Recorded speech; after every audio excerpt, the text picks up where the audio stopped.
Okay, so I made a video where I talked about a book I'd read on Instagram, and Instagram ended up deleting like the first half of it.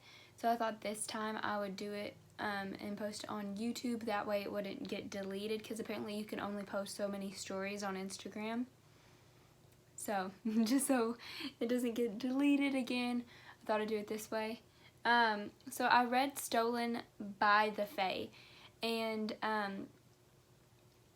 I mean, I knew it was going to be pretty cheesy based off the cover and that it showed up as like a Facebook ad, because for some reason Facebook thinks I read very weird books. I think it's because I keep clicking on them to see what they're about, because I'm so intrigued. I'm like, ooh, that looks crazy, and so I click on it, so they just keep showing me more.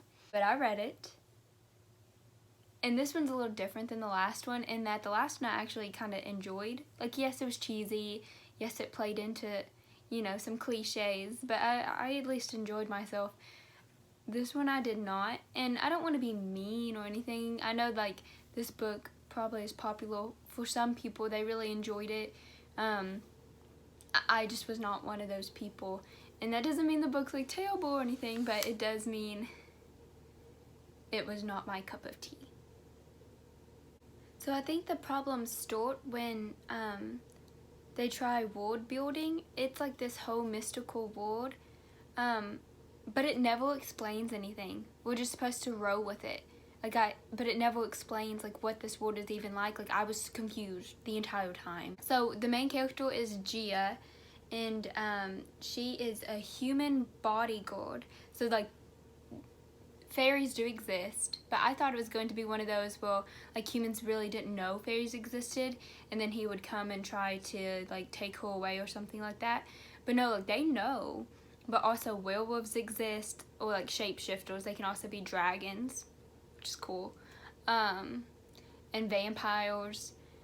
So that threw me off, because it just casually brought up like, oh yeah, all these things exist, and didn't mention that in the blurb, like, at all. So she's a human bodyguard to the leader of Moscow.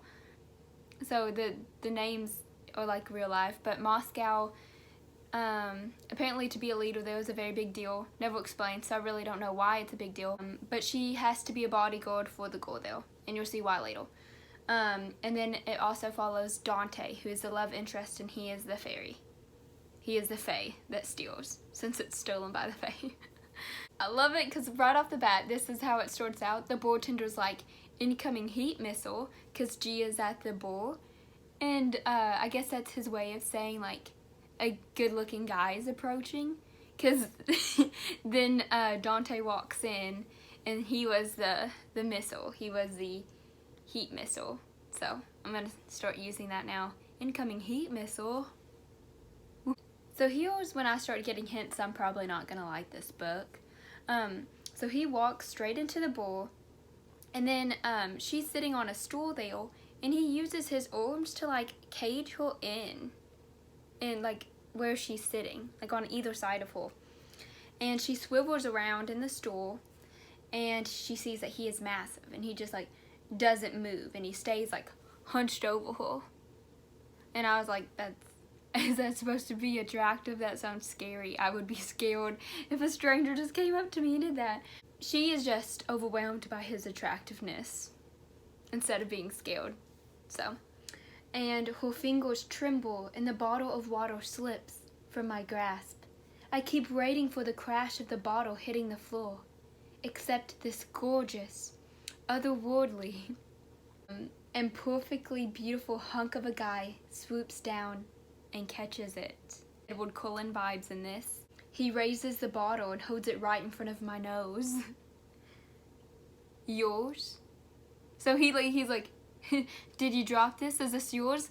Like, you're right in front of her, hunched over. You mean to tell me you didn't see her drop it? Like, is that supposed to be funny that you're like, ha, yours? But you know it's hers. You literally are right there. Like, you could not have missed her dropping it. Like, it's not funny. It's not clever to be like, is this yours? Like, we all know you know.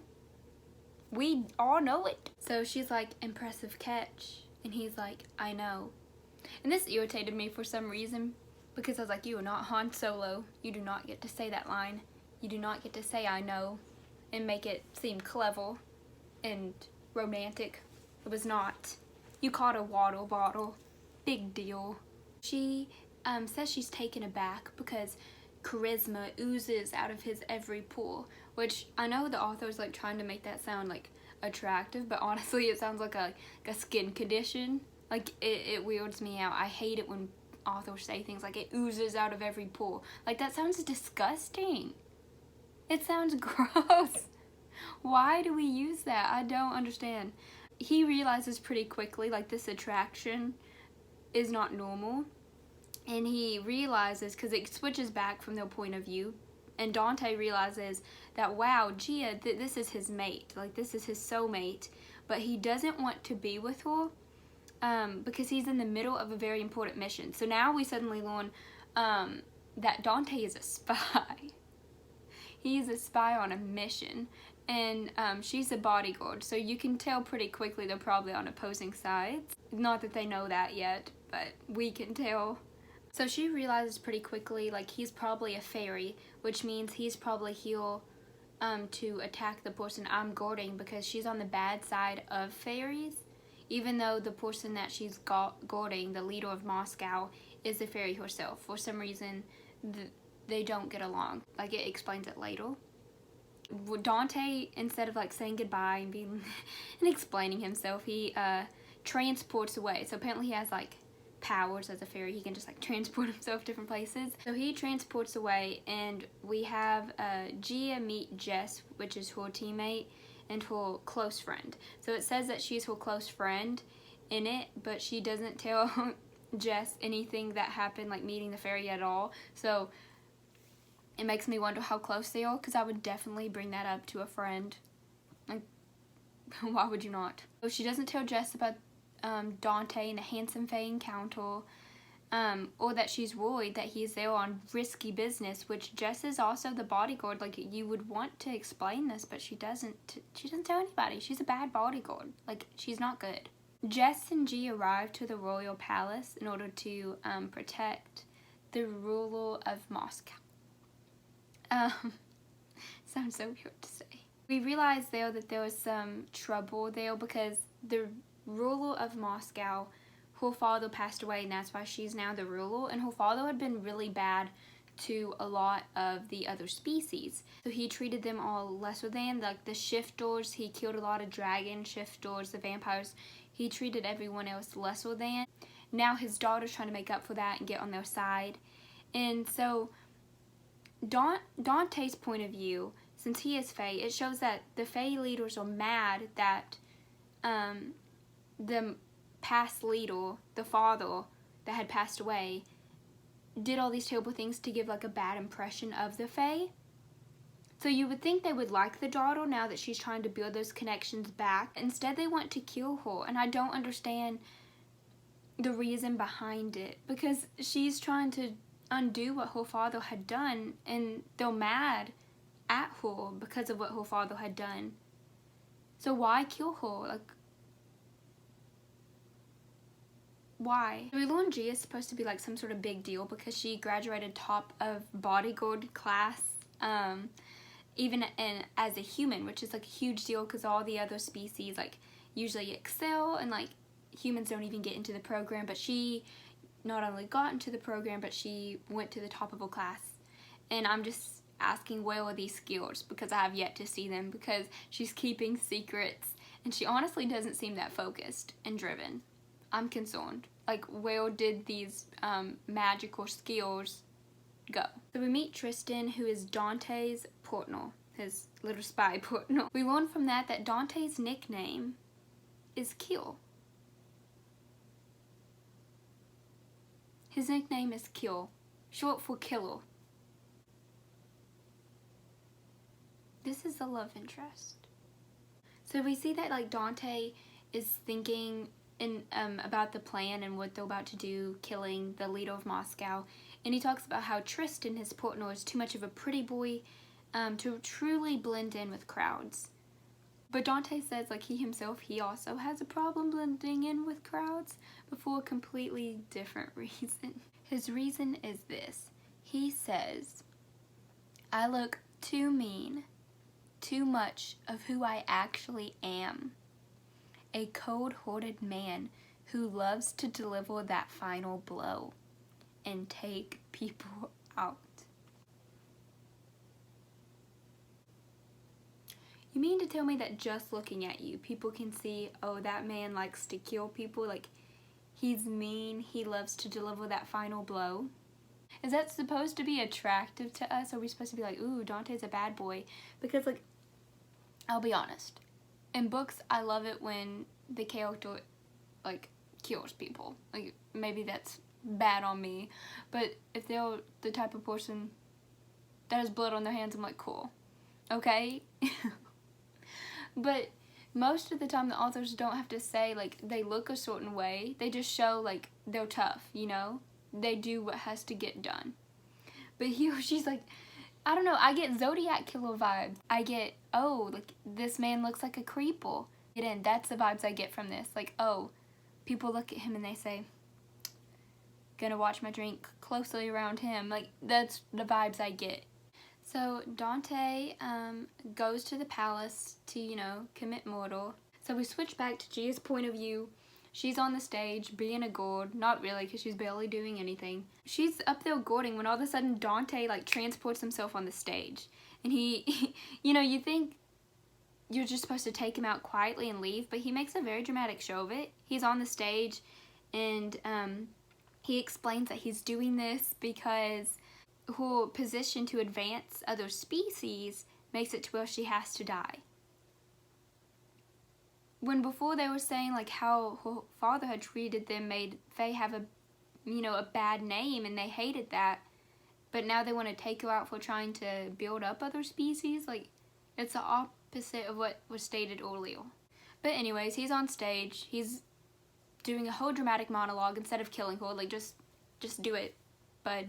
Like, you're not supposed to explain why you're doing it. You're just supposed to do it. But anyways, we get to see Gia be her little bodyguard self. And really, it's disappointing. She just throws herself in front of his little lightning thing he sends out. He sees her go in between, and he still sends out the shock. So he's like, well, I met her, and I know she's my soulmate, but I still gotta get the job done. So he, like, still sends it out. Like, he purposely does injure her. As she's on the ground and it says that she can't scream because she's in that much pain, she can't even scream. He's like, oh no, like, what have I just done? Even though he, like, purposely did it. And I just can't help but thinking, like, if she's really at the top of her class, how does she get taken down in, like, 0.2 seconds? Like, that's disappointing. How bad are all the other bodyguards? Dante flips out. He feels bad because he has seriously injured her. So he just, like, grabs her and he just teleports away with her. Like, he just kidnaps her. He doesn't even kill the ruler of Moscow because he, like, freaks out. Even though he did make the decision, he's like, I'm gonna send it to her. So anyway, she's, like, bleeding out. You know, that's romantic. Kidnapping her as she's dying. So my favorite part is as he's transporting her, it says, the woman in my arm moans.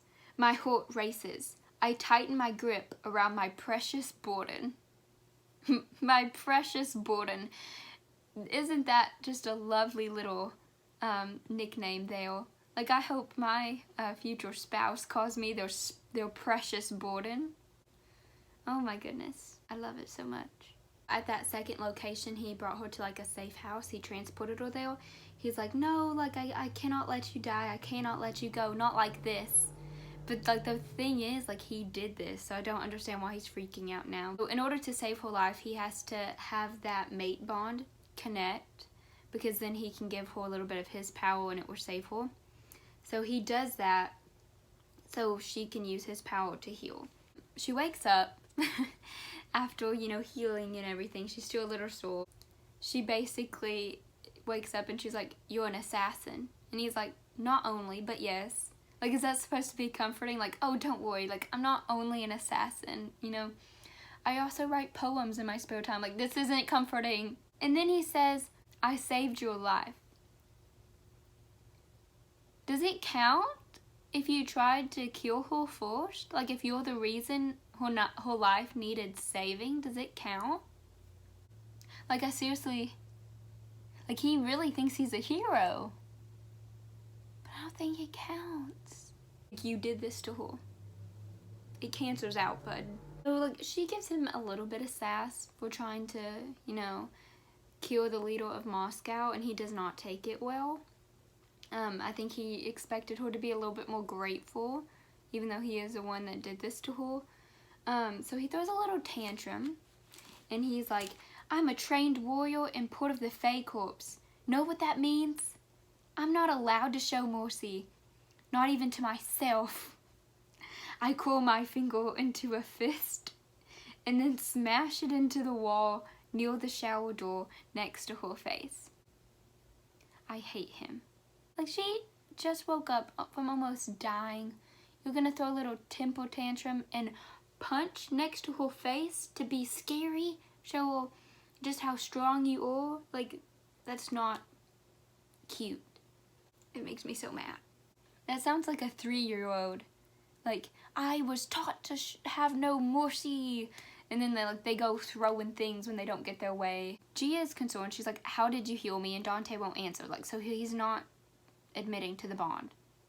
Probably because, like, he did it without her consent because she's, like, knocked out. He purposely talks to the commander on the phone, hoping she would overheal. And so he talks to his commander, and he tells his commander where they are. He tells his commander the different ways she could possibly get out of the house. So that also says the possible ways someone could get in. But then the commander also says, well, you know we have to kill you for this, right? Like, you didn't follow through with your mission. Like, we have to kill you. So, why did Dante say where he was? Why did he say the different ways to get in? Oh, well, but he did. He said that. And anyways, the big takeaway is Gia overhears this and she learns that they're soulmates and that he made it all. And he's like, yeah, I did that. And, since I fed you my life force, and that's the reason you're alive now, you are my creation now. I stole you away. I own you.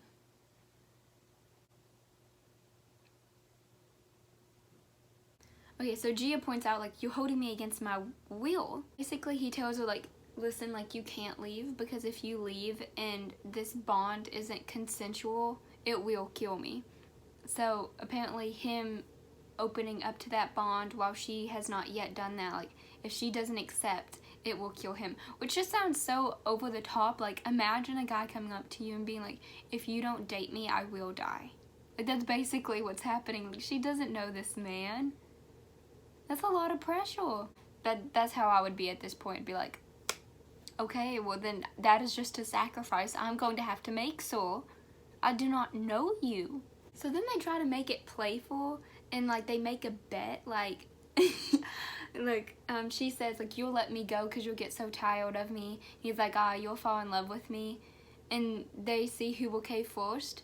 And I am just so confused why the author even put that in there, because literally, like, the next page she caves and she decides, oh yeah, he's kind of cute, I'm interested. Like, the next page, like, that wasn't even a little will they or won't they type of situation. Like, she immediately just caves. Like, Gia is the worst. She's a terrible bodyguard. She's not even a good friend because she didn't tell Jess what was going on, and now she's just a weak person. Like, she's immediately falling for this guy that has almost killed her multiple times at this point. So they confess their love to each other after not even having really one serious conversation. But then she panics because she realizes, like, oh boy, like, I'm in love, and she freaks out and she tries to run away before he wakes up. So he can feel that she's, like, alone and afraid through the bond, so he, like, decides to go after her. And that's when the commander shows up because, again, Dante willingly told him where he was in the different ways to get in and out of the complex. And, they start fighting. And Dante can, like, feel through the bond that Gia is also getting chased by his men, like, but she doesn't know it yet, but he can feel, like, people are approaching her. So he's distracted by that. He's focusing on that. And so the commander's able to knock him out. So Gia's running and she runs into Jess in the woods. So Jess is a good friend. Like, Jess shows up for her people, even though Gia didn't tell her any part of what was going on at Olio. Jess is like, okay, come on, let's go. We need to get out of here. And Gia's like, no, I have to go save my mate. When Olio, she was literally leaving him, but now she's concerned. So as they're running, like, they see the commander's men that was chasing them. Jess shoots like a pro. Like, honestly, I don't understand why she wasn't top of the class, because Gia has shown me no spy skills whatsoever. But Jess gets them in there, and they see the portal on how they transported, and Gia jumps in, and she tells Jess to go get backup and go bring the backup to where the Fae live. Because the commander has, like, taken Dante and brought him back there. So the portal takes Gia to, like, this ancient Rome Colosseum type thing. Basically, the Fae like to watch people fight, and they're very bloodthirsty. And so there's a lot of Fae there, and they're chanting, getting ready to see Dante get punished by the commander. And Dante's like tied up, and he's like screaming. He's screaming that he'll kill anyone that touches Gia, because Gia just like fell through the portal. And so Gia actually, for the first time, shows she does have some spy skills. She like sweeps the legs of a guy. So this is a part that I hate so much, because I think it was supposed to be like an intense scene. Like, it was supposed to be the big climactic part, but it stretches on for several pages, and a fight never really breaks out. Like, there never is anything. So first of all, the commander says the punishment is going to be a fight to the death with the soldiers. So Dante and her are going to fight a whole group of soldiers to the death. But then Gia starts to flirt with the commander to distract him, and the commander gets a kick out of making Dante jealous, because like he's acting like seriously distraught over watching her with the commander. Like, anyone with 2 brain cells would realize she's doing that to win like some sort of favor for you, because she has some sort of plan. Like, she jumped through that portal for you. She's not gonna ditch you for the commander. Like, she went after you. Use your brain. But Dante doesn't have one, apparently. Dante somehow convinces the crowd to chant for a one-on-one fight with him and the commander instead. So I'm like, okay, so no longer are we gonna fight the soldiers, but at least we'll get some sort of fight. Him and the commander will fight. Again, like, this has been going on forever. I'm just ready for the fight that I'm getting promised. So Dante and the commander kind of start fighting. But a soldier points out that it's not very fair, since Dante has to wear a collar that makes it to where he is unable to use his magic. So the commander doesn't like this criticism. Like, apparently he's scared to fight Dante. So he isn't glad that someone pointed out that it's unfair. So he straight up just electrocutes this soldier, like a loyal soldier of his, in front of the whole crowd and all the other soldiers. So it was a very bold move, in my opinion. Because they're supposed to stay loyal to you when they know, like, just one wrong move and you'll literally kill them. And Dante starts losing fast because he has that collar on and he can't really fight back, truly. So Gia starts using the fact that the commander killed a soldier to her advantage. She's like talking to the crowd. Is this the type of commander you want to lead you? A type of man that would kill his own soldier? The type of man that won't even fight a man without the collar because he's that scared of losing? That type of thing. And the crowd starts chanting, like, kill him. So they're like turning on the commander. The commander sends an electric shock straight to Dante's chest, and Dante's like, they're dying. And Gia is like freaking out.